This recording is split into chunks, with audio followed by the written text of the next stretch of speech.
segmen terakhir pemirsa di Talk 2 News, saya ke Mas Pong. Saya kalau begitu, setelah kasus ini ramai diperbincangkan, terkejutkah dari kawan-kawan Parvi ternyata ketua Anda seperti ini begitu di Parvi? Setengah terkejut, setengah tidak.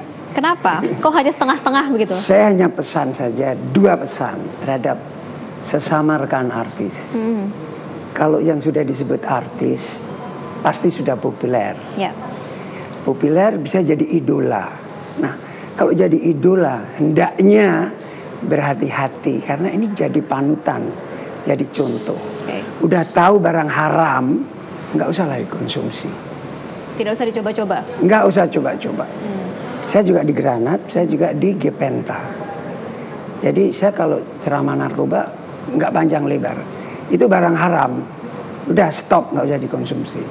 Oke. Kemudian untuk, maaf, Bapak Polisi dan BNN, jangan hanya sebatas artis saja. Kebanyakan artis itu hanya pengguna. Gatot siapa dapat? Dari mana? Dapat dari siapa? Kemudian ada bandar, ada produsen. Jangan sampai dalam penjara bisa ngatur peredaran. Bukan rahasia lagi loh. Ya. Nah ini kapan? Kapolri yang mana, ketua BNN yang mana yang bakalan berani membasmi biar generasi kita itu. Kita tunggu nanti siapa yang berani untuk membasmi. Artinya jangan hanya berhenti kepada Gatot begitu ya. Betul. Telusuri lebih dalam lagi. Saya tambahkan. Gatot ada siapa ya? Ada Pak Nyoman yang sebagai kuasa hukumnya. Gini, pasti udah ada daftar. Ya. Siapa berikutnya. Tapi saya masih ingat Haris Azhar. Begitu dia mau bongkar siapa backingnya Freddy Budiman, beritanya ke stop. Masih berlanjut sebenarnya. Mudah-mudahan. Oke, baik. Tapi Jessica masih terus. Gatot ini masih panjang. Iya, Gatot masih panjang. Haris Azhar, mudah-mudahan. Gatot masih akan panjang kalau Mbak Elsa juga berhasil untuk membujuk para korban ini berani mengungkapkan begitu ya. Jangan sampai hal yang lebih besar. Ya. Kemudian ada pengalihan isu yang itu hanya kelas pemakai. Oke, baik. Saya boleh ke Mbak Elsa kalau begitu. Apa kemudian berikutnya setelah satu kemudian terungkap dan nextnya? Apakah mungkin ada keinginan lagi dari para korban ini untuk mengungkap semuanya? Kita kan sudah siap 8 ya. 8 ya? 8. Jadi saya memang nggak mau karena peristiwanya kronologisnya berbeda, juga kondisi anaknya dan cara-caranya berbeda. Saya tidak mau jadi global satu laporan polisi. Jadi nantinya rancu, sehingga nanti jaksa juga bikin dakwaannya juga susah. Sehingga satu orang satu LP. Jadi karena kemarin kita semua sudah kita konsultasikan dengan Polda, mereka minta supaya orang tua juga terlibat karena orang tua juga ada yang tahu, sehingga saya mempersiapkan itu. Jadi satu persatu, saya sih tidak membujuk ya.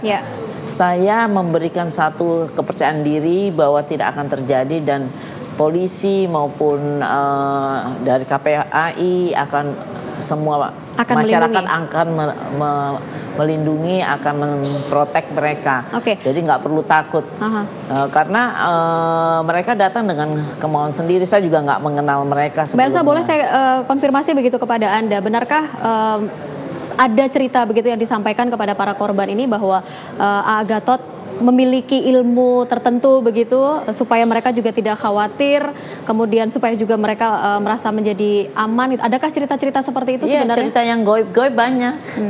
Dia ceritain, justru saya bilang, saya memberi keyakinan kepada mereka, kamu karena terpengaruh sabu-sabu itu jadi seakan-akan dia ajaib. Kan pernah dengar cerita kan waktu dulu heboh benar tiba-tiba Reza hilang, tidak terdeteksi oleh oleh siapapun oleh polisi hilang, juga. Itu kan cerita sebetulnya Gatot mulai terkenalnya dari situ. Kalau kita mau ngomong jujur kan, dari trik-trik begitu. Nah itu hal-hal itu digunakan. Nah saya bilang gini, kalau saya selalu bilang gini, kalau memang dia punya ilmu beneran, dia nggak mungkin ketangkep polisi seperti itu. Jadi saya yakini, dan kalau dia agak takut, saya bilang saya di samping kamu terus. Jadi nggak usah takut. Tapi yang paling penting kamu bicara yang benar, jangan ngarang-ngarang. Itu yang saya nggak suka. Itu aja. Jadi saya meyakinkan mereka untuk bicara dengan bebas dan benar. Oke, kita titipkan kepada Mbak Elsa begitu ya, supaya korban ini berani untuk bicara. Karena salah satu masalah, Mbak Erlinda benar ya, korban punya ketakutan untuk mengungkapkan kepada publik begitu. Ya, yang pasti kan di sini kita harus bisa mengedukasi masyarakat bahwa pada saat mereka punya satu trauma yang besar, manifestasi yang ditunjukkan tuh seperti apa? Ya. Satu, tidak hanya ketakutan yang sangat mendalam, tapi manifestasi yang lainnya adalah konsep hidup mereka pun juga salah, cara berpikir hidup mereka pun juga salah, dan yang paling utama adalah suatu ketakutan dan ketidakpercayaan kepada orang lain. Itu yang banyak masyarakat kita tidak tahu. Tapi kalau kami dari Komisi Perlindungan Anak Indonesia, di sini kami melihat bahwa mungkin momentum inilah semua, kemarin kita udah tahu narkoba, pemerintah sudah yakinkan kepada seluruh masyarakat Indonesia bahwa tetap pengedar itu dihukum mati, dan kita juga berharap nanti untuk kejahatan seksual ini pun termasuk kepada anak, komitmen itu juga akan selalu ada, apalagi dikatakan sebagai extraordinary crime, dan di sini juga itu dua, narkoba dan seksual seperti ini. Nah, kita kawal dengan Perpu yang saat ini akan menjadi revisi Undang-Undang Perlindungan Anak. Dan yang paling utama adalah kami ingin momentum ini kami lakukan untuk mendorong pemerintah melakukan pencegahan yang secara optimal dan kepada korban diberikan rehabilitasi. Dan nanti bersama kuasa hukum ataupun advokat dari anak-anak ini kita akan lebih menggali lebih banyak untuk suatu hal yang posisi sebagai korban tuh seperti apa. Oke, baik. Artinya harus ada kerjasama begitu ya antara Mbak Elsa dan juga dari KPAI. Ini. Baik, kalau begitu. Terakhir, Pak Nyoman, kelanjutan dari kasus ini nanti apa yang akan Anda sampaikan kepada Gatot sebenarnya?